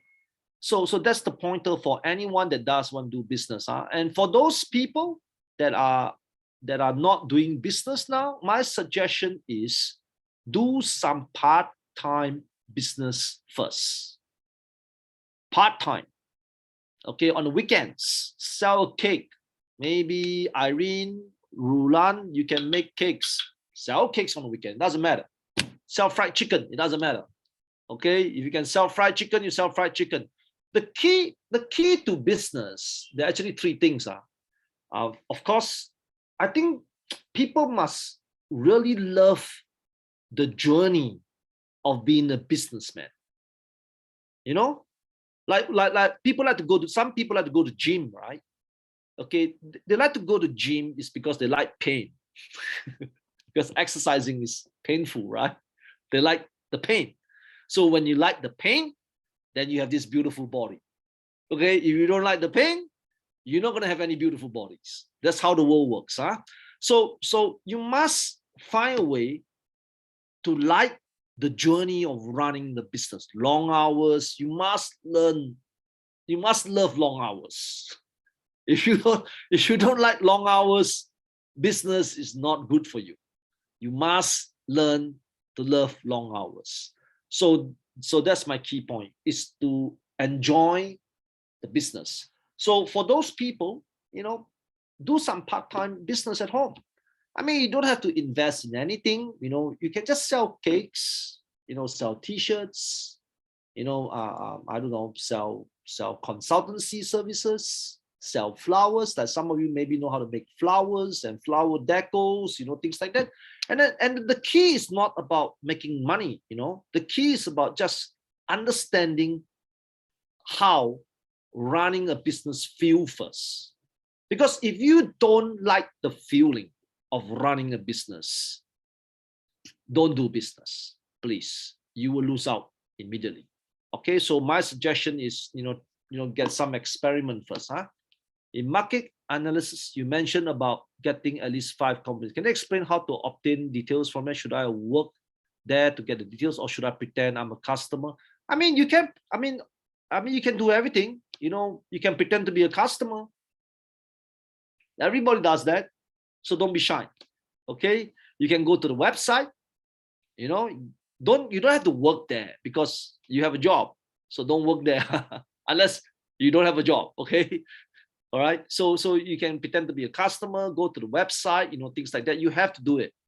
You have to do it. Okay. And you cannot give fake competitor details. You cannot do that. So it's okay. Just pretend to be a customer. It's fine. A lot of people do that. All right. Mr. Ma, my question is, in the Philippines, if you come out of a business and become successful, other business will arise same. I mean, competition, right? They will copy you, right? Yeah, unfortunately, that's how life is. Okay, I'm sorry. That's how life is. Man, it's just like working. Like if you have a good engineering job, like remember a few years back, engineers was a good job, and then all of a sudden millions of people study engineering, and then in the end millions of people cannot find engineering jobs anymore. So the way for competitors not to copy you is that you always try to implement new ideas every month, to make yourself so a bit unique, so that you always stay ahead of competition. So like what in my business, every month I spend about 5% on our revenue on development. It's true. Every month I spend 5% on development so that I can always move ahead of the competition. And currently I know I am moving ahead from my competition. So that's the way. Okay, you reach us, most business are similar. How could be any business are similar? My strategy, any business different strategy and business kind of, so can you explain to me why they are similar? I think you don't understand what I'm trying to tell you. When you are running a small business are all similar. It's only when you reach to a certain level, businesses will go to different direction. Okay, so today's topic is about running a small business. If your budget is limited, how in the world are you going to hire models to promote your cakes or promote your pastries? You cannot afford them, right?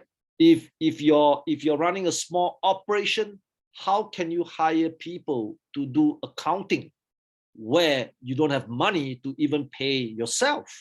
So usually for small new startups, business are usually very, very similar. So that's what I'm trying to tell you. It's only when you reach a certain level, and sometimes people will move to different strategies and some people move to different ideas because they tried for a few years now and they will start to choose different concepts and things like that. Okay. How to increase online business, and also can you show us a simple business plan format? Mr. Akmala will give you the PowerPoint slides on Thursday, but you can get all the business plans from Google. Google has a lot. And how to increase online business, I repeat again, if you are into online business, prepare to dump more advertisements out. Now, in our company, we believe that 100 advertisements will equal only to 20 customers. Because we are not at McDonald's level. We are not at Samsung level. We are not at Apple level. You understand? So you must know your own organization, history, branding, and reputation. You have to look for customers. There is no shortcut. You have to always be looking for customers. Just like property agents, insurance agents and property agents are very good at this. They are always looking for new customers. So it's a simple format.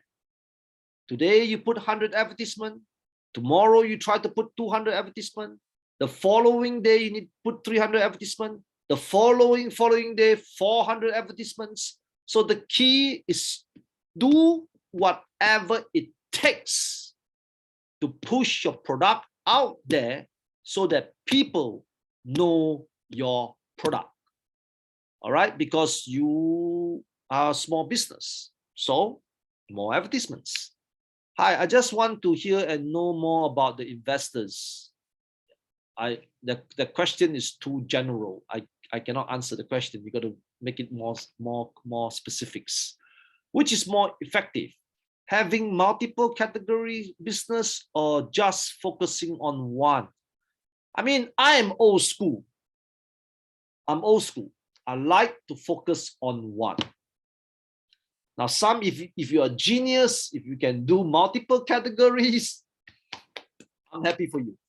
But unfortunately for me, I know how good I am or how shitty I am. So I like to focus on one first. So I do not want to jump into business that I'm not familiar to because I'm getting older. I'm not young anymore. I don't have the time to do a lot of things anymore. So my level is a bit different. So it depends on your own ability. If you are not that smart, just focus on one first. Okay?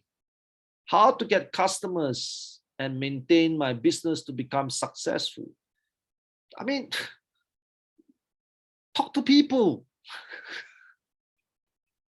That's it. That's all you need to do.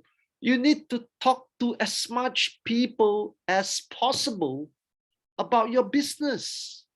And of course, you must mentally prepare that a lot of people will say no to you, but you shouldn't give up. You should talk to as much people as possible. So again, try to put as much advertisements out as possible. Hello, I want to ask, how can we start a business? I mean, for those people that have no idea of what kind of business you should start, my advice is to be a property agent first. Do you understand? And the property agent, maybe on the weekends, you can be a property agent. So that is my advice for any people that do not know what kind of business you want to start or don't know what kind of things you want to do.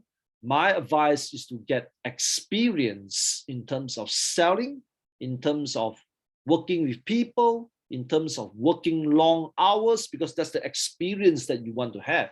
So property agents are good to do if you have no ideas for any business in the world. How to get access to investors? They are everywhere. They are everywhere. The question is, why should they talk to you? There are a lot of investors everywhere. You know, on the streets, maybe your neighbors are rich people. You understand? An investor does not mean that he has to come from certain organization or like angel investors or VCs. No, an investor could be anyone. It could be your mother. It could be your neighbors. It could be your rich uncle. Maybe you have a rich uncle, you know, or rich auntie. You know, an investor is someone that has money. That's all. There is, and you know, there's no such thing as anyone can. You see, all the I'll give you a good example. You know, multinational corporation, public listed companies. Who are the bosses of public listed company? Who are the bosses of Samsung? Who are the bosses of Tesla? Who are the bosses of Apple? The public, the people that buy shares like you, people like you that buy shares in Apple. These are investors. So if you are a new business startup, my advice is talk to anyone that has money. All right, there is no shortcut. Hello, sir. How to start online business? It's very easy now. You know, sell a T-shirt. I don't know. It depends on what kind of things that you want to sell. How to make a business plan and make investor invite your business.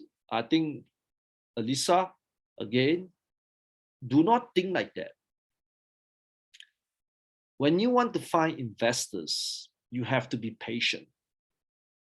Investors, it's like finding investors like making friends. You know, like if you want to have 3,000 people like you on Facebook, you have 3,000 people to be your friends on Facebook, it's the same. You cannot just jump and be so naive that once you come out with this plan and there's a shortcut somewhere and somebody's going to give you $50,000 just like that. That's not how it works. You have to be patient. You have to continuously be friends with all these people for a period of time. Because a business plan does not guarantee you investors. All right? There is no, even you can plan the best business plan, even today, if Irene can write the best business plan in the universe, I'm not going to invest because I do not know who Irene is. You understand? So please don't be naive. Do not think that business plans will guarantee you investors. It takes time. You know, don't be naive. It takes time. All right. You need to know more people. How to make a plan for getting regular customers when we start business. You see, one of the biggest issues, as you can see, a lot of people are looking for shortcuts. Stop it. There are no shortcuts. There are no shortcuts. Understand? Unless you're a genius. If you're a genius, if you're a special talent, and maybe Irene can sing like Mariah Carey, then it's different. All right. I mean, if you can sing like Mariah Carey, it's different. Huh? That's different. All right. If you don't have any special product or special merchandise or special this, special that, you business plan do not guarantee anything. All these things, there's no shortcut. It's about collecting data. If you want, maybe if you're from some part of Philippines, maybe you're from Makati, and you want to sell cakes in Makati, all you need to do is to knock on everybody's house in Makati and put advertisement there. That's it. The more people you know, the better it is. But the problem with people today is because people are lazy. You understand? They don't want to knock on door. They don't want to talk to people. They think that just putting one advertisement out and there's a magic miracle and everybody will buy your product just like that.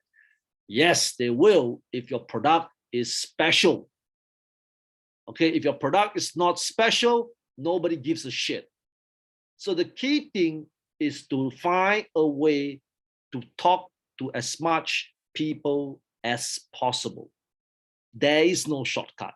Just like tonight, you can see, right? There's a lot of students here today, right? I do not know where you are. I do not know where Irene is from. I do not know where Miss Kem Nong Pang is from. I do not know where Mary Grace is from. I do not know where Felix Yao is from. I do not know where Jonah Lin Chow is from. Phoebe, Miro, I do not know where you are from. I do not know where you're from. And I don't care. I don't care. You see, I don't care. My key feature is to push my services to everybody. That's it. So if Irene likes it, she'll buy. If Irene doesn't like it, bye-bye. If Miss Chow, Miss Jonalyn likes it, she'll buy. If Miss Jonalyn doesn't like it, bye-bye. You move on. There's no shortcut. Please do not think there's shortcut. Stop watching Hollywood movies. The way Hollywood movies talk about business, yeah, out of a million, one. Stop it, all right? The key to any sales, any business, anything at the initial stage, talk to as much people as possible. Understand, Lydia? If you sell fried chicken, if you want to start a fried chicken business, talk to everyone you know, talk to everyone in your neighborhood, talk to everyone in the next city, talk to every single village that is near to your house. There. 100% out of the million people you talk to, 100 people will buy your fried chicken. Unless your fried chicken is shit. So if your fried chicken is good, people will continue to eat. Okay, so because you guys are the new generation people, the new generation people think that business is like cryptocurrency. It's not. Cryptocurrency is a special product. Remember I told you, right? If your product is really, really special, yes, people will come and find you. But if your products are not special, it's just like fried chicken or selling t-shirts or selling headphones or selling furniture, selling bags. These are common products. You just need to talk to as much people as possible. So like I always tell people, if you're a new startup, try to find a way to talk to 500 people a day. Do not depend on Facebook paid ads. Do not depend on Google paid ads. A like does not mean a purchase. Understand? So that's important. How to find investors is the same. How to identify partner for a business project. Oh God. Man, I have a lot of people betray me over the last 20 years. So I don't think that I'm the right person to answer this question. But I can tell you one thing. It's difficult to find the right partner because humans are crazy. Make money, complain. Don't make money, also complain.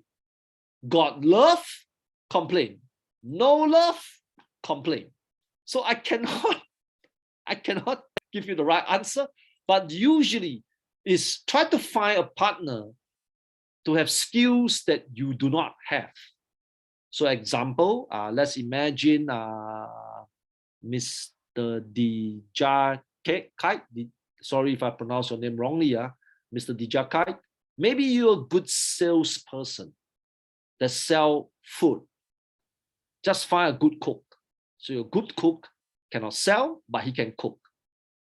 You understand? So the potential partner is usually someone that have the skills that you don't have, and he need the skills from you because he doesn't have that skills. All right, but I'm sorry to say that today's partnership is a lot of headaches. You know, a lot of headaches. Today's partnership is a lot of headaches. Because humans are crazy nowadays. Agree, haters destroy our confidence. Yes. How do investors invest in SMEs? Okay, this is a very interesting question. Now, usually, again, you still come back to your product. Do you have a special product or do you have a common product? Okay, if you have a special product, trust me, once you put out ads, people come and look for you. But you have a common product, it's usually you. You have to represent your company. You have to be this interesting person. So interesting people attract people. Do you understand? Have you heard of this term, right? Interesting, just like when you go to school during your young days. Remember when you go to school in primary school, there are some teachers that you like and some teachers that you don't like. The teachers that you don't like doesn't mean that they cannot teach. You just don't like them because they're not interesting. See, so if you don't have a special product, again, there are two ways. First, put as much advertisements out as possible to find investors if you are confident in your product. Secondly, just talk to as much people as possible. Okay, remember, an investor doesn't mean that he needs to come from a VC or a big organization. No, anyone can be an investor as long as they have money. All right. Okay, next question. How can we start our own business? Like I said, do property agency first. You must be familiarized with business. What about financial plan? Is it detailed profit and loss account, balance sheet, or what? Now, how to put this way? Try not to make your financial plan too complicated. You understand? Just keep it simple. How much money you're going to spend, break down on your expenses, marketing budget, staff, rental, whatever, and revenue, forecast revenue, profit or loss. And every month you build a bit that is according to your strength. Understand? So that's how it works. How can a business grow even without investors? Learn how to do sales. Okay, I'll repeat again. People must learn how to do sales. Okay, if you do not know how to do sales, 80% of the time, your business will fail. I'm sorry. Even I know some of my friends have good business ideas, good business products, but they fail because they do not know how to do sales. Okay, so the key thing is learn how to do sales. If you can do sales, most likely you can sell anything online or whatever. I find it hard to market the business. Aqua farm business, fish, shrimp, crab, culture. Do you mind to share marketing strategies for this? I don't know. I never sell fish before, so I wouldn't know. But again, I can tell you why some people fail. Some people fail is because they're looking for easy way out. They're looking for a way that, looking for one special advertisement. Once I put this advertisement out, I can have thousands and thousands of customers. That's not how it works. you must learn to love the journey. Journey means you put 300 advertisements out, only 10 inquiries. That's the journey. If you don't like this journey, don't do business. So if Mary Grace want to sell t-shirts online in the Philippines, some fashion, some bags, something like that, you have to find a way to put 300 advertisements. Look to put 300 advertisements. And then maybe you have 10 inquiries. That should be the right journey. Sometimes you will get lucky. Sometimes you'll put 300 advertisements. You have 300 inquiries. So that I like to keep my marketing and sales strategies simplified. Can we have your teaching note, please? Yes, you can. On Thursday, we'll send out. Okay, I think I've answered this question. Hi, I know best location area for make business. You agree, sir? I do not know which best location is the best in the world because there are a lot of rich people in your country. Maybe some Vietnamese do not like Vietnam, but guess what? There's still a lot of people that are rich in Vietnam. Some people don't like Africans. Some Africans don't like to do business in Africa, but guess what? There's a lot of rich Africans in Africa. So as long as there are rich people, a lot of rich people in your country means all countries have possibilities. Do we need a mentor, a guiding person to start a business? I don't have a business mentor, to be honest with you. I don't have one. But it's okay to find one. You know, it's okay to find one. Obviously, if you can find a very sincere, caring business mentor, of course, it will work to your advantage. Okay. Why more franchise fail in their business today when they have already a plan to follow? Again, I can tell you the truth because people are crazy. They thought that one advertisement will bring them thousands of customers. Again, if you want to ensure that your business is strong, overdo your marketing and sales strategies. Now, one of the things that in your country is better than my country is your country is big, my country is small. So when you live in countries are as big as your countries, go all out. Now we have social media, digital marketing, do TikTok videos, doesn't matter. Even your TikTok videos is stupid. As long as you're trying to sell something, do it. It does not matter. You understand? Any form of way that you can put one advertisement out, you do it. You do it. That's it. Okay. I'm selling shoes. Yeah, same thing. Sell shoes. Put 100, 400 over advertisements everywhere. You understand? Okay, next question. Is family management good or should you hire outside directors to run? Oh man, Miss Queen. I don't know. Okay, I can tell the truth. I hire family members in my company. They fail me. I hire staff before. They also fail me. Now, based on my advice is like that. Again, it depends on the size of your company and depends on the history of your company. Try to do yourself first. Do not hire anybody. Try to micromanage your business first. Okay, why? Because if you know every component of your business, that means you are very, very strong in running your business. Then you can hire family members. Then you can hire outside help. But why you must be very familiarized with your business is because you got to be mentally prepared that your family members might betray you and your outside staff might betray you as well, so that you can immediately take over them. So again, there is no right or wrong answer for this because every family members are different.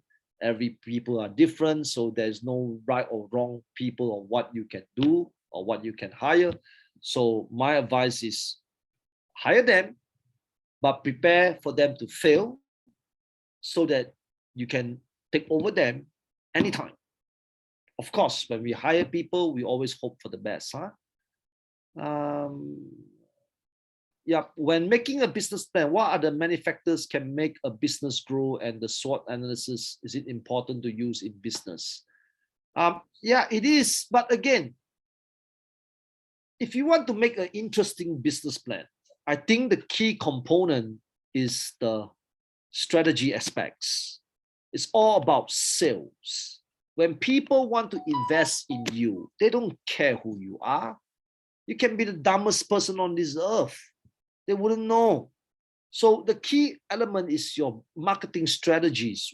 Your marketing strategies, my suggestion is to focus on that. Today's companies, especially today, because today there's a lot of problems in the business world due to COVID and the war. They are looking at your sales plan more than anything else. So you must have a very, very strong sales plan. So yeah, you don't speak about business model. Why? Because business models, there are too many variation. And today we don't have enough time to cover everything. We only have 2 hours and we're already over the limit. So it's very difficult to explain business model today. I think, okay, yeah, battery finished. Yeah, I think a lot of you have no internet. Okay, I think a lot of questions are very, very similar. All right, so okay, let me put a summary on everything again. Now, please focus now, everybody. Don't be crazy. Stop thinking there's a shortcut to get millions of sales. Don't do that. Unless you have a brilliant product. If you don't have a brilliant product and your product is a common product, the objective is to find a way to collect as much data as possible. Just like my organization, when my staff approach you for the first time, we do not care where you're from. You see, we don't. So our job is to collect as much data as possible. And we need to put as much advertisements out as possible. Okay, that's number one. Number two, learn how to do sales. Okay, please, I'm begging you, 70% of the companies collapse today is because most people cannot do sales, or most people do not want to do sales. Stop it. Unless you have a brilliant product. If you don't have a brilliant product, nobody will buy your product just like that. Even you sell cosmetics, if you just put cosmetics like that, nobody will buy that, because there are millions of cosmetic products around the world. Understand? Third, for those people that never do business before, please join a property agency, join an insurance company.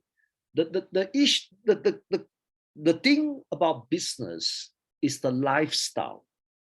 You must like the lifestyle. If you don't like the lifestyle of running a business, don't be in business. If you look at all the stories of businessmen, Steve Jobs, Donald Trump, Bill Gates, all these people, Elon Musk, right? LeBron James, Mariah Carey, all these famous celebrities are also businessmen. They work long hours. They have no weekends. They work really, really hard. They work really, really, really hard. So if you don't like the lifestyle of a businessman, please don't do business. Because when you run a business, come to the last point, you got to be mentally prepared that you will fail, but You work hard for it to be successful. Prepare to fail, plan to succeed. Why? When you do business, 90% of people will reject you. 80% of the people will talk shit about you on Facebook. Like some of you put your cosmetic products on Facebook, people will talk shit about it. People will throw negative comments. People will do this to do that. You see, so that's called prepare to fail. Because if you cannot handle rejections, as some of you are very sensitive, some of you are very emotional, some of you are very, very quiet and you don't like rejections because you are your father's princess, you know, maybe, I wouldn't know, right?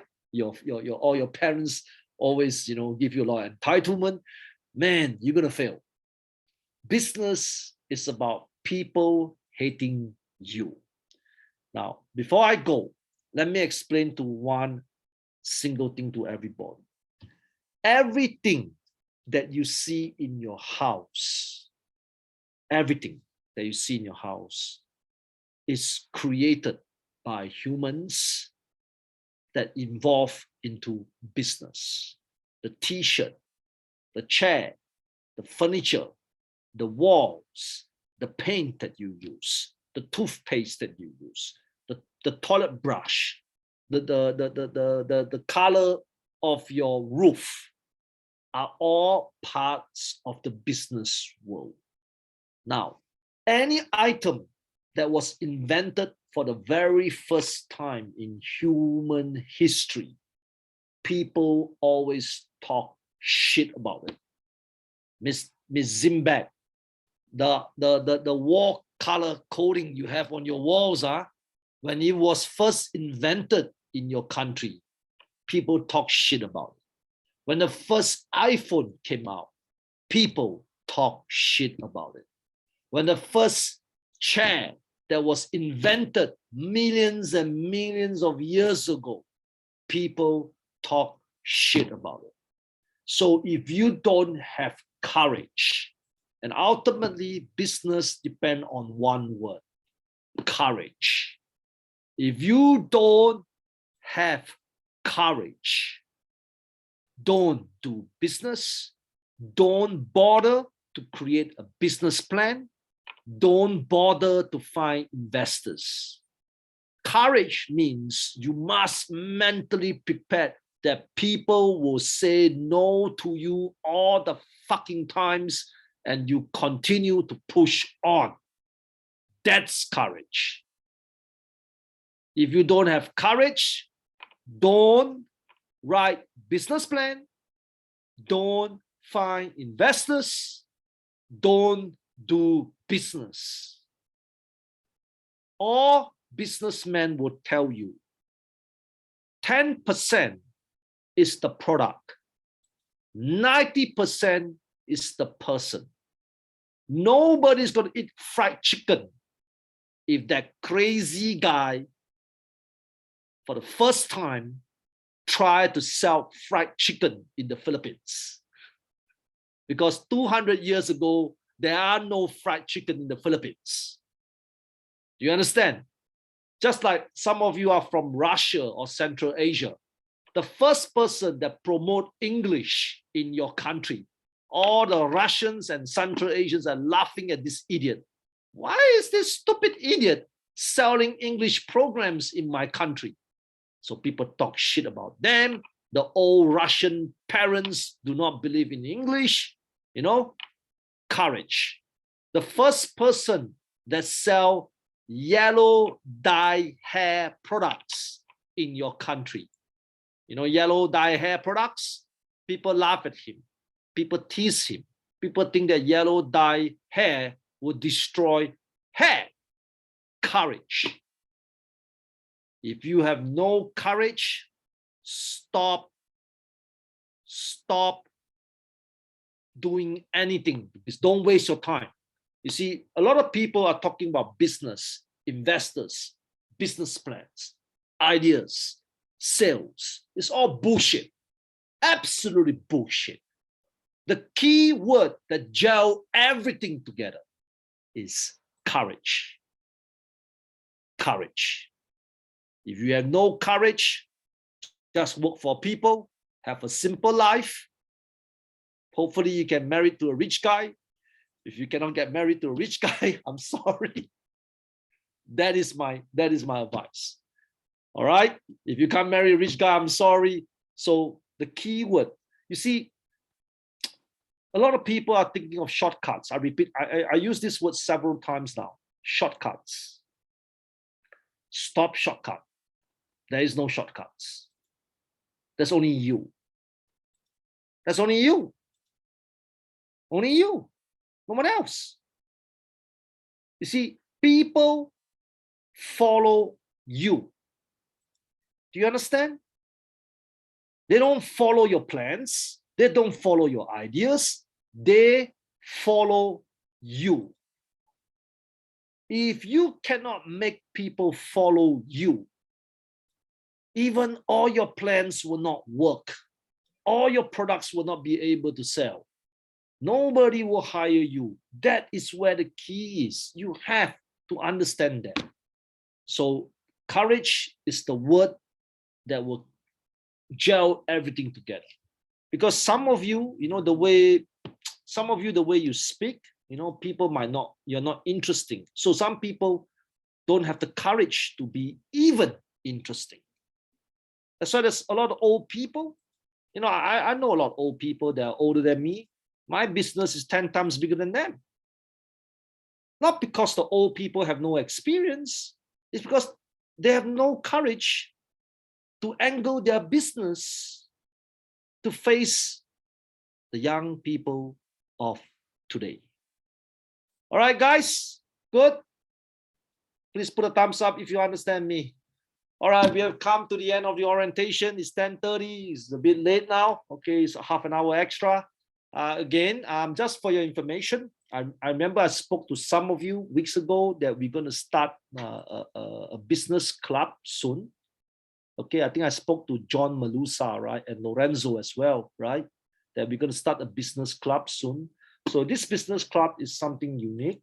It's a whole day affair, which a lot of you can talk to me online on a regular basis. And this business clubs is to find ways to even give some of you, like some of you maybe really want to do something, and maybe you have some services and some products or certain things that you want to do, So we hope to be able to train all of you to have some business, like some business. I don't know.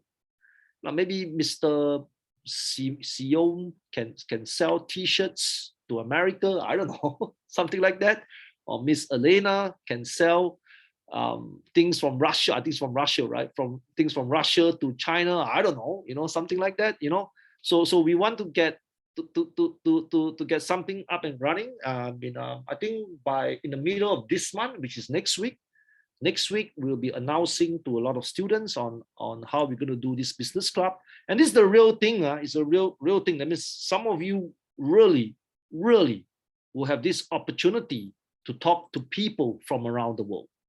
So we're going to train people like Alina, Abigail, Henry, Aika, to talk to people from Bhutan, people from Vietnam, people from Philippines, people from India, people from Sri Lanka. And that's one thing good about the Singaporeans, because the Singaporeans are very international people. We talk to people from anywhere.